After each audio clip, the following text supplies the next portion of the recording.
Perkenalkan, nama saya Cantika Tihamalo, NPM 1214201200030.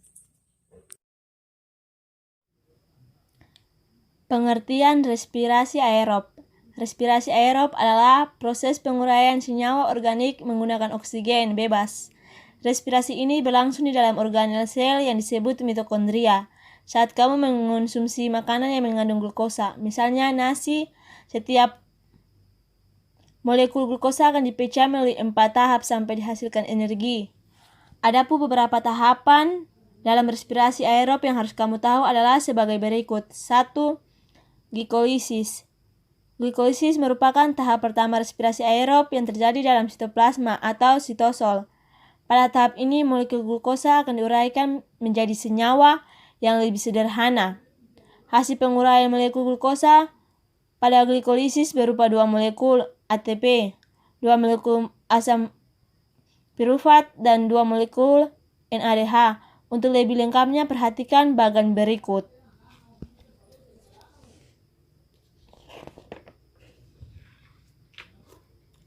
Urutan proses yang terjadi pada bagan di atas adalah sebagai berikut. Glukosa diubah menjadi glukosa 6-fosfat disertai pemecahan ATP menjadi ADP. ATP harus dipecah menjadi ADP karena dibutuhkan sumber energi. Glukosa 6-fosfat diubah menjadi fruktosa 6-fosfat. Fruktosa 6-fosfat diubah menjadi fruktosa 1,6 bifosfat disertai pemecahan ATP menjadi ADP. Fruktosa 1,6 bifosfat dalam kurung 6 atom C dipecah menjadi 1 molekul gliseraldehid 3-fosfat atau PGAL dalam kurung 3 atom C dan 1 molekul hidroksiaseton fosfat atau DHAP dalam kurung 3 atom C. Molekul DHAP diubah menjadi senyawa PGAL sehingga terbentuk 2 molekul PGAL. Molekul PGAL diubah menjadi senyawa 1,3 biosfoliserat dengan cara mengikat Pi dalam kurung fosfat organik. Setiap 1 molekul PGAL menghasilkan 1 NADH. 1,3 bifosfoliserat diubah menjadi 3 fosfogliserat. Pada reaksi ini dihasilkan ATP sebagai sumber energi. 3 fosfogliserat diubah menjadi 2 fosfogliserat. 2 fosfogliserat diubah menjadi senyawa fosfonipirufat dalam kurung PEP. Fosfoneolipifurat diubah menjadi asam pirufat disertai pembentukan ATP. ATP dalam kurung adenositrifosfat merupakan sumber energi yang nantinya digunakan untuk transfer aktif menuju mitokondria. Untuk 2 molekul NADH yang dihasilkan akan ditransfer ke tahap transfer elektron. Berikut ini ringkasan tahap glikolisis. Glukosa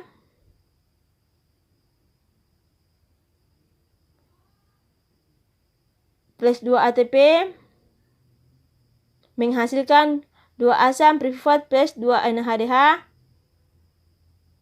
plus 2 ATP. 2. Dekarboksilisasi oksidatif. Tahap kedua setelah glikolisis adalah dekarboksilisasi oksidatif. Tahap ini berlangsung di dalam mitokondria. Reaksi pertama diawali dengan perubahan asam pirufat menjadi asetil koenzim A dalam kurung asetil CoA. Perubahan tersebut menghasilkan molekul CO2 dan NADH. Artinya, 1 molekul asam pirufat akan menghasilkan 1 molekul asetil CoA, CO2 dan NADH. Oleh karena pada tahap glikolisis dihasilkan 2 asam pirufat, maka dekarboksilisasi oksidatif menghasilkan 2 molekul asetil CoA, 2 molekul CO2 dan 2 molekul NADH. Untuk proses simak bagan berikut. Untuk prosesnya adalah sebagai berikut.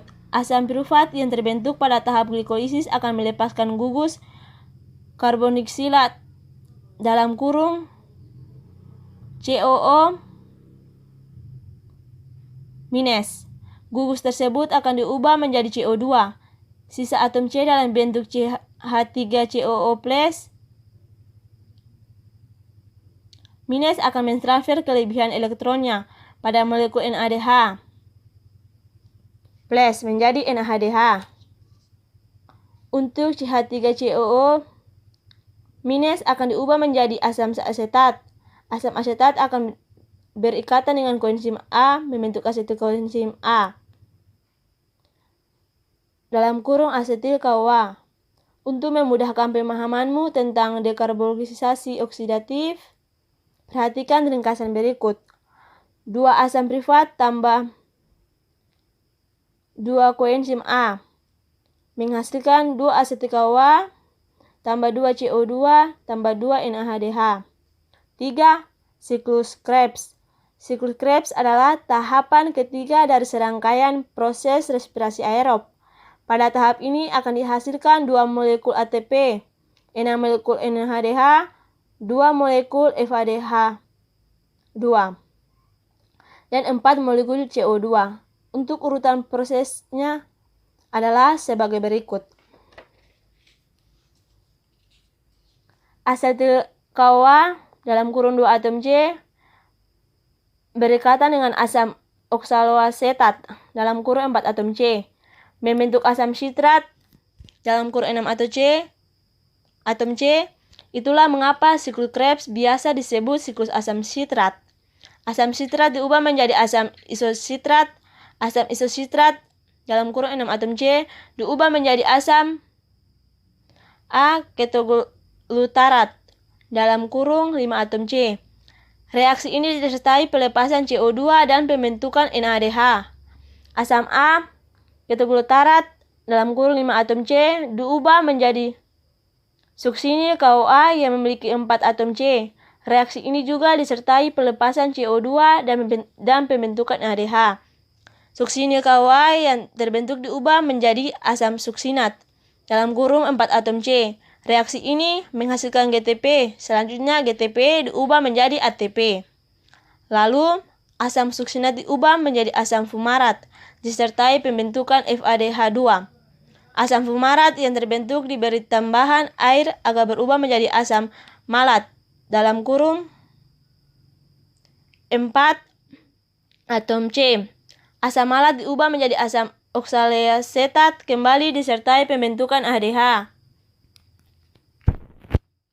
Jika disederhanakan, siklus aerob bisa dituliskan sebagai berikut. 2 asetil CoA tambah 2 asam oksaloasetat menghasilkan 6 NADH tambah 2 FADH2 tambah 2 ATP tambah 4 CO2.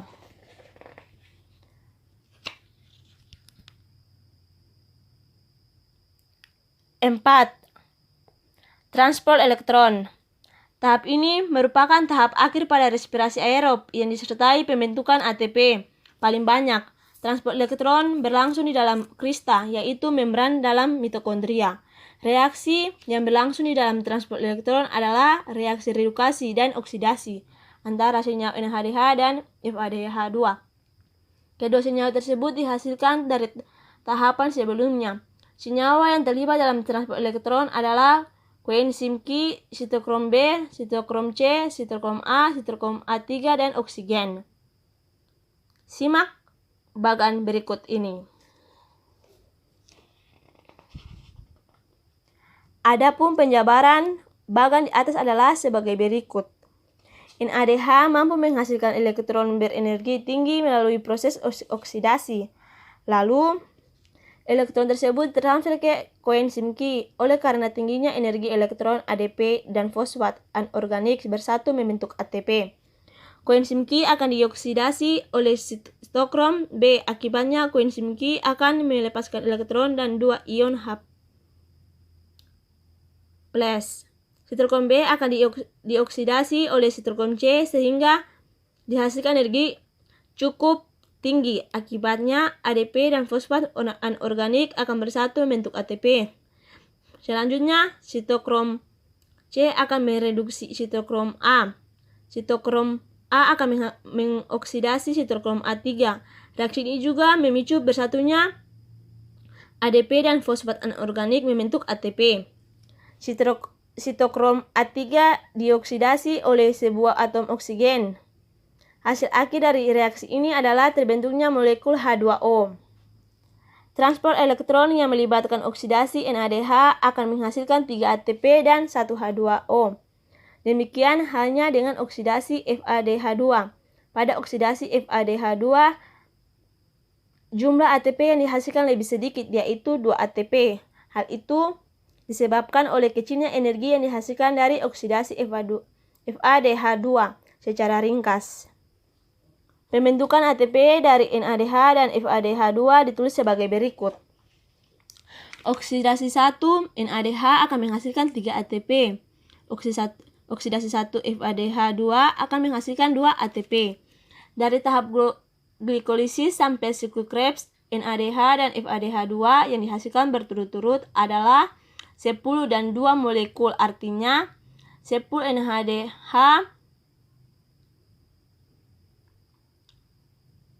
tambah 50 2 menghasilkan 10 NADH plus tambah 10 H2O tambah 30 ATP. 2 FADH 2 tambah O2 menghasilkan 2 FADH plus tambah 2 H2O tambah 4 ATP. Dengan demikian, tahap transport elektron menghasilkan 34 ATP dan 12 H2O. Jika seluruh ATP dijumlahkan mulai glikolisis, transport elektron akan dihasilkan seperti tabel berikut. Reaksi glikolisis jumlahnya 2 ATP atau digunakan untuk transport aktif. Reaksi dekarboksilasi oksidatif jumlahnya tidak ada. Reaksi siklus Krebs jumlahnya 2 ATP. Reaksi transport elektron jumlahnya 34 ATP. Jadi total semuanya adalah 36 ATP.